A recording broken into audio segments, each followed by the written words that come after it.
Hello and welcome back to the videos for Bio 122. We're still talking about Chapter 27, Introduction to Animal Diversity.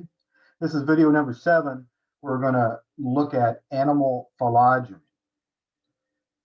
So when we talk about phylogeny, these are the charts that we've been seeing several times, and their purpose is to help us understand the evolutionary relationship of different animals. So this is essential for the understanding of animal diversity. However, these phylogenetic charts should always be thought of as hypothetical because they are. They're based on the best evidence we have, but they're not perfect, and they're not designed to be the absolute truth. They are a tool that we use to help us in our understanding and trying to fit together the different pieces of information we have. In general, these phylogenetic charts were first created, based on the evidence we had from morphological variation, which really is the same thing you're doing in your first lab, the animal diversity lab, where you're studying the different morphological uh, shapes of animals and linking them together that way with the assumption of common evolution. But this can be misleading. The reason is there are sometimes similar structures that may have come from different evolutionary histories. We call this analogous structures, and it's recognized as a form of convergent evolution. So that's what that word convergence, meaning that they didn't have a common ancestor with that feature, and instead that feature developed independently in two groups. Let me switch to the next slide, which shows an example of what we're talking about. For instance, the wings of birds, insects, and also here's a butterfly and here's a bat. And all of these structures look somewhat similar. However, the ancestor to birds and the ancestor to insects, the ancestor of these butterflies and the ancestor of these bats, um, they did not have wings. So these aren't structures that evolved from a single ancestor. Instead, each of these modern day species developed wings from evolution. But the reason they all look the same is not because they have a common evolutionary past. They look the same because of the laws of physics. If you want to fly, there's a physical limitation on what that wing should look like. And so this is a good example of how things can sometimes be misleading.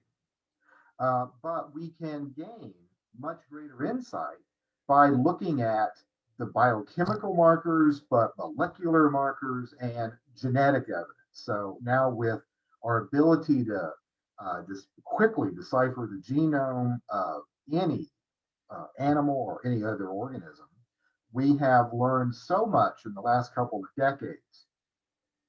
The vast majority of times, the phylogenetic trees that were developed based on morphological data and fossil data over the last 100 years, 99% of those assumptions have been confirmed by molecular evidence. But there are a few important ones that have been shown to be different from what we originally expected.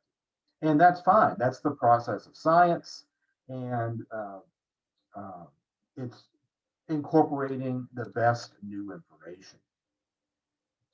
So let's look at some of the things that we've learned about animal evolution based on looking at phylogenetic charts.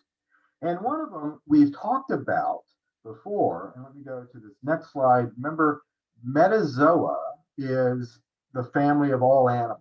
So these are all the animals over over here on the right is the modern day phylum.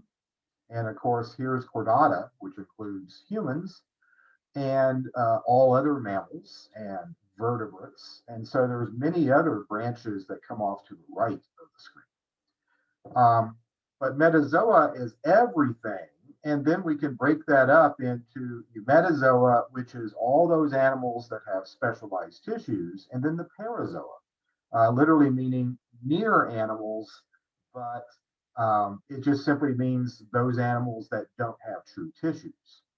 And then we have these dash lines that are referred to before, and we'll help explain some of those today. But let's look first at the parazoa.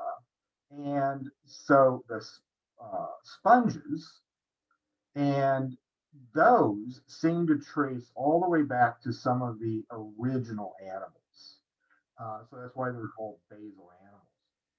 But also remember, we talked about how we have evidence and believe that those first animals evolved from a protist. And this is what that evidence is, based on morphological evidence. And here, if we look at one of the simplest animals, the sponge, so why is this an animal? Because it's multicellular, which means it's not only a collection of individual cells, but the individual cells take on specialized function.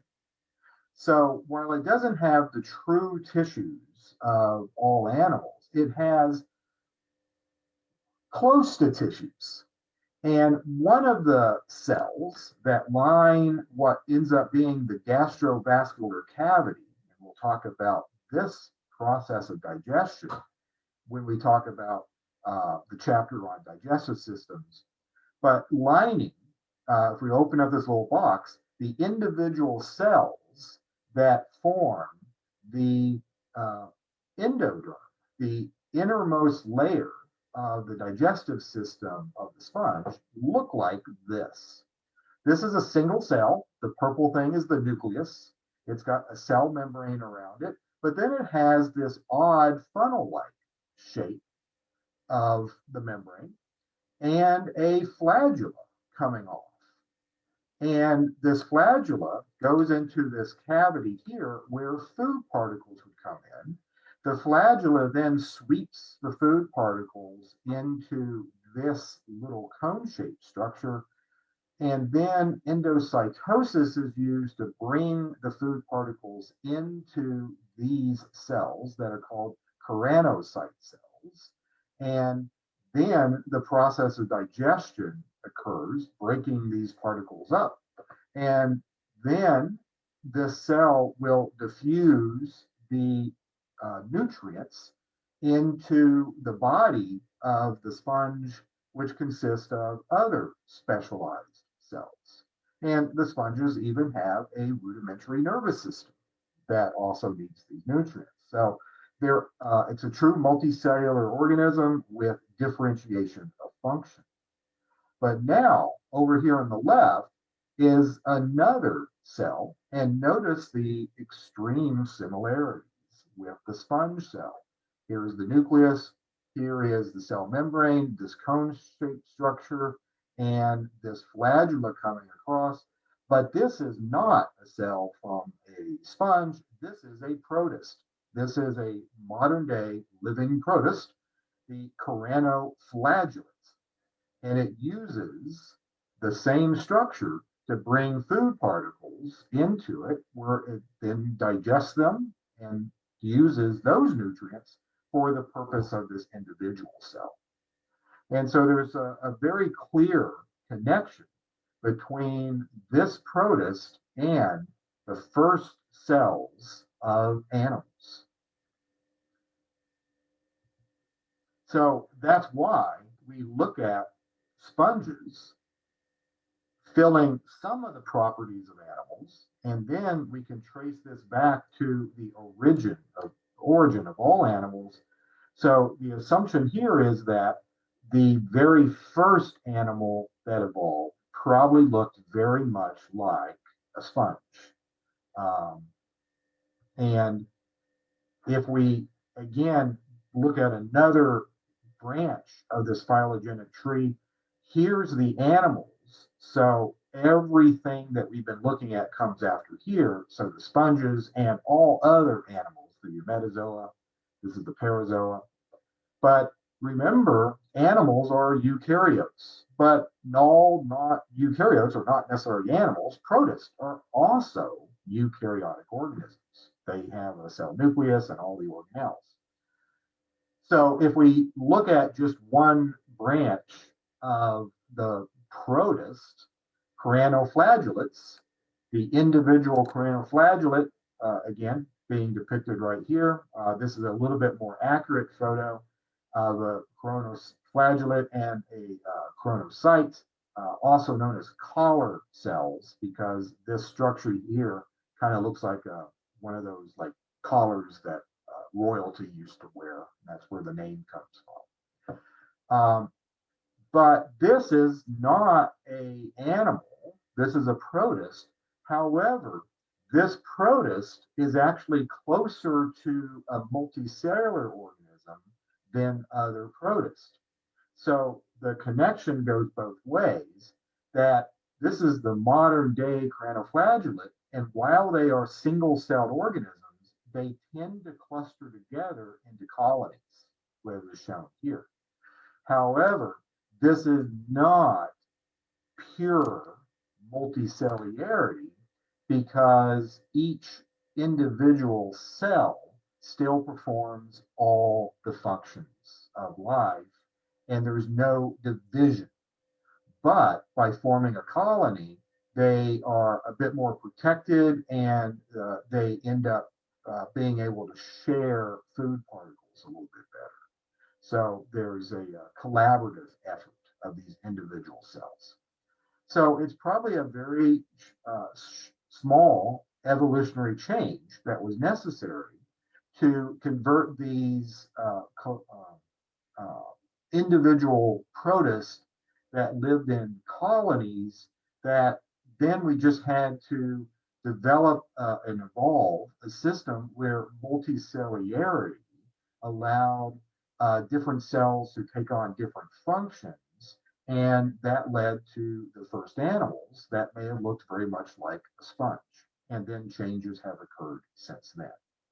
So these are some of the things that we can learn by looking at phylogenetic trees.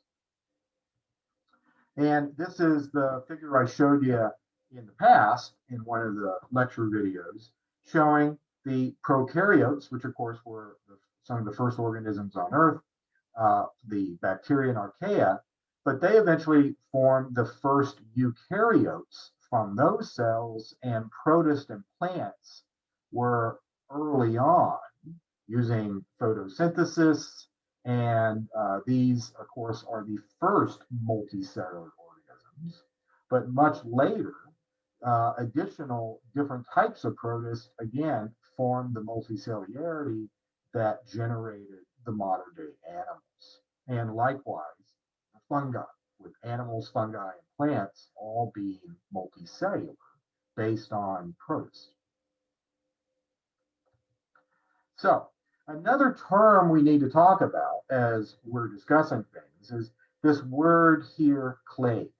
And it's a pretty simple concept, but we use it all the time. So I want to make sure that we know what we're talking about with that. And it's just simply a group of organisms that evolved from a common ancestor. And so that's another important use of these phylogenetic trees. So here's a demonstration of what a clade is. So with this particular phylogenetic tree, so notice there's a common ancestor here, and then there's a branch point because some evolutionary change occurred, so that all the species over here end up sharing that feature, but a different feature is shared by all the phylum that are in this group. And if we just kind of draw a box around this, we see that if we can trace this point, that point, that point to a common branching point, and we have included everything that can be traced to that branching point, that's called a clade. So on the same picture, I can also show a different clade that these structures here would form a separate clade because they can all be traced back to this point right here. So we can look at two clades. We can also look at, in the next picture, even a single branching point. So anything here, that would be technically a clade because every animal that would fall into this category, and this might be one phylum, but remember, we can also have additional branches beyond here to look at individual species of that phylum. So as long as we're covering all of that, that is technically a clade. Now, if we were to show this box where we can follow all of these phylums back to a particular branch point, get a pen here, I have to use a blue pen. So all of these guys can trace back to this branch point right here. And then we're also including this point. And the problem is this goes back to this point, and there's actually no connection between here and here within that box. There is a connection way back here, but this is not a clade because we're not including the entire ancestry of these groups. So here's another example on the right of one that's not a clade because it goes both ways. Not only do we have to make sure that we include everything this way, but here we can look at everything fits there. But then when we go this way, we have a relationship that's not being included in that clade. So a clade has to include every ancestor and every offspring or every offshoot from that ancestor. But we can also have multiple clades and we can nest them. As shown here, we can see a clade here, and that's a true clade. It fits all the categories of the clade. But now we can expand that. And so we can have clade 1 and clade 2, which also includes clade 1. So we can nest these. And then, of course, we can grab the whole group. And so just a pretty simple concept, but we do refer, you're going to see in your reading quite a bit, these discussions of clades. All right. So let's look at some of the clades we have. So if we go back to Eumetazoa, right? So all the animals were specialized tissues.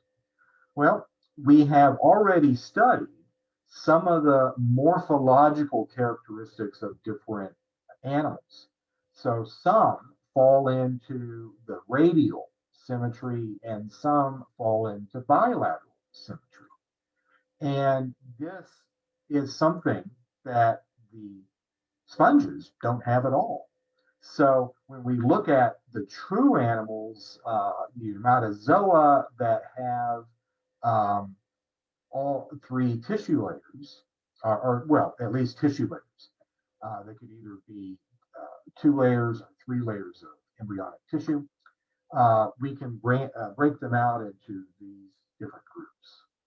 So again, if we look at clades, let me pull up a highlighter again. So Eumetazoa, and of course we can branch that into bilateral animals. And so that's going to include the bilateral is going to be everything. I'm just going to kind of draw a big loop around this. So all of these modern day phylum are all part of the bilateral. But meanwhile, I can also break eumatozoa um, into the radial animals. So here is another clade within eumatozoa. So that is a single phylum that are the cnidarians, jellyfish. This, realize, does not include porphyra, the sponges, or the placozoa, which I talked about in the previous video, or the comb jellies, the Ctenophora.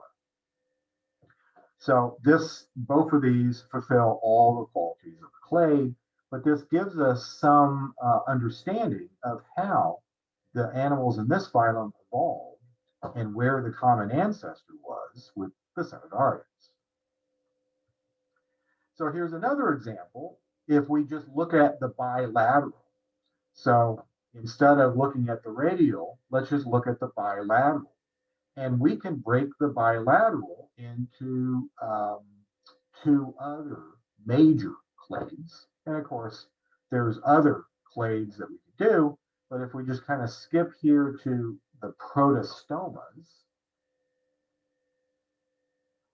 protostomas will include all of these.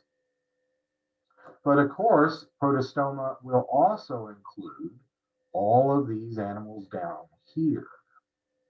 So again, I'm just going to kind of draw a big loop around them. So that's one clade known as the protostome clade, protostomia. Likewise, if I look at deuterostomes, we can break that up into these two branches, the echinoderms, but also the chordates. And the chordates, of course, includes humans. So we are deuterostomia, but that also means that there was an evolutionary change so that at some point, animals that were forming the mouth first, which is what protostomia means, all of these animals, arthropods, roundworms, flatworms, rotifers, annelids, mollusks, all these very small organisms, can all trace their ancestry back to the protostome ancestor. But there was an evolutionary change where, for some reason, some animals started developing the mouth second in embryonic development, and that led to the chordates and the echinoderms, which eventually led to much more complicated animals. So this is an important branching point, and it shows that if we want to understand human ancestry, it's very useful to try to understand what was unique about that deuterostome that then led to this much more complicated features with larger animals that are mammals, vertebrates, humans, primates, all of that group. Well, let's talk about another branching, the protostomes, because we can look at the protostomes and break them into a branch that includes arthropods and a branch that includes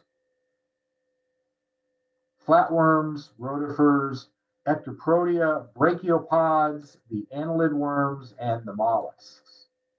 And so what is the morphological feature that separate these groups?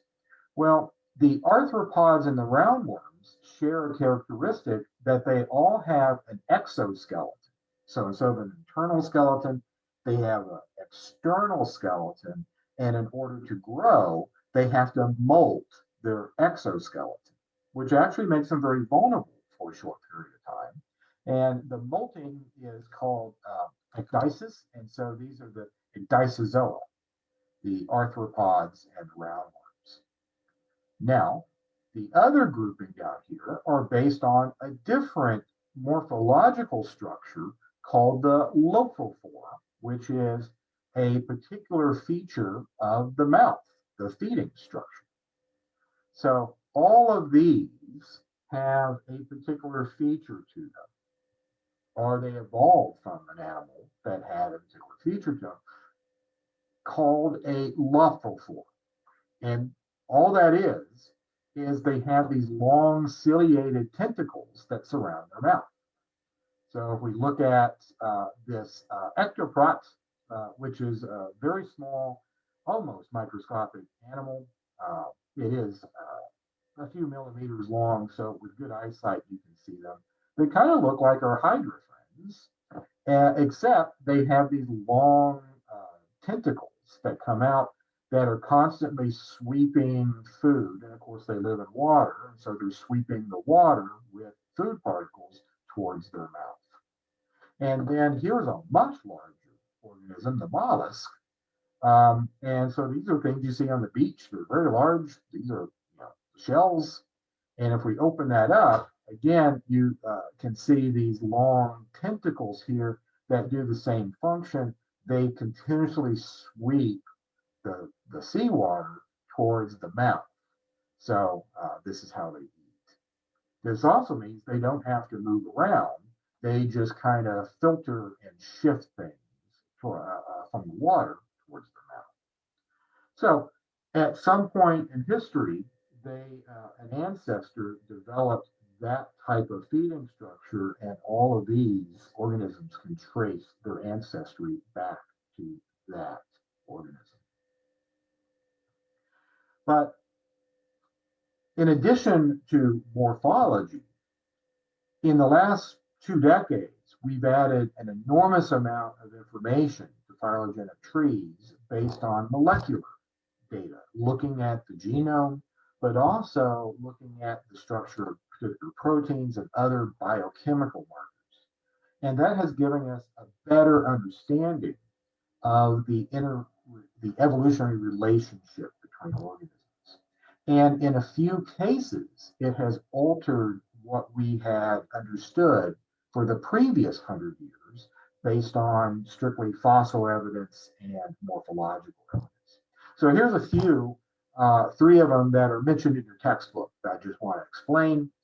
One of the things, and the phylogenetic chart you've been seeing is considered a modern chart, but one of the things that's changed is our grouping of protostomes and the deuterostomes. So we have changed some of this based on molecular data. Previously, the brachiopods, let me get a red, it's going to show up better. So the brachiopods and the bryorsins, which include also the Eccopodia. So they were thought to actually be, I'm just talking about the brachiopods here, they were thought to actually be primitive deuterostomes. And part of this is because there is ambiguity in some of the morphological and embryological development features of deuterostomes in these particular species. And so one of the things in your lab that we're also trying to demonstrate is that in some cases, it's not real clear cut which group that this particular feature might belong to. In the vast majority of cases, it's very straightforward. You're either radial or you're bilateral, but there's other cases where it has features of both. And so where do you fit that? Well, with molecular evidence, we can be a bit more conclusive about that. And so what used to be thought to be a primitive deuterostome, so it was thought to maybe be at this earliest stage. We now fit the brachiopods. We now recognize that they're actually much more related at the DNA level to annelids and mollusks. So we now have moved the grouping up to here based on molecular evidence. Okay, so here's another example shown in your talked about in your textbook about arthropods. So here's our friends, the arthropods, and over here is picture of many different arthropods. So all of these are just examples of arthropods, scorpions, the butterflies. Uh, here's all these different structures you can see. Well, we used to think that they were more closely related to the annelids, just based on body shape. However, based on the molecular evidence, we now understand that this was a false lead and that there's very close genetic similarity between the arthropods and actually the roundworms. And this is a roundworm. And if you just look at the body shape, the morphology, this wouldn't be the first thing you'd think about, other than perhaps this worm here, but really this is more closely related to a butterfly. So that's why for using only the body shape, we now recognize that we had incorrectly located them, but based on their DNA evidence, we see that they're extremely closely related to nematodes through evolution. And of course, we don't have much fossil evidence of these soft body organisms. We have some, but so we were kind of limited in our ability to fit them into the right place. But we feel pretty confident that this is a much better connection. But it also demonstrates that these are living, these phylogenetic trees should be thought of as a living tool that evolve themselves with new information coming in. And then here is the third example given by your textbook. And this includes this branch here, the comb jellies, which if you just look at this picture of a comb jelly, which is shown here on the bottom, is that there is a very close resemblance to a jellyfish. And of course, based on that body shape evidence, we had always thought that comb jellies and the cnidarians, the jellyfish, were very closely related to each other because there are enough differences that we group it into a different phylum. We don't have the long tentacles coming from the comb jellies, for instance. But we now recognize, based on DNA evidence, that the comb jellies actually have enormous similarity with protists. And they may actually be, in addition to the sponges, the examples of some of the earliest animals. So there may have been the sponge branch, and there may have also been the comb jelly branch, which formed different branches from there. And so that's why there's this dashed line that maybe the comb jellies and the parazoa form a clade, but it's also perfectly possible that the comb jellies are their own clade and actually have not direct relationship with the early sponge. So that's why there's this dashed line, because we recognize we need more evidence there. So we are not sure that it may be here, but we're leaning towards most evidence is pointing to this may actually be an older structure than even modern day sponge. So the jury's out is essentially what we're saying. But that's the process of science, putting together the information that you have, and then when new information comes in, reevaluate. Okay. So in conclusion, for phylogenetic trees, just a quote from your textbook talking about the molecular technology is really changing this process. And of course, that's how you guys are going to be studying biology, is with all these molecular tools. And particularly helping us understand evolutionary relationships, in most cases confirming what we had previously identified, but upending our view of some of the other evolutionary uh, branch points. And we're just becoming more and more knowledgeable with that evidence.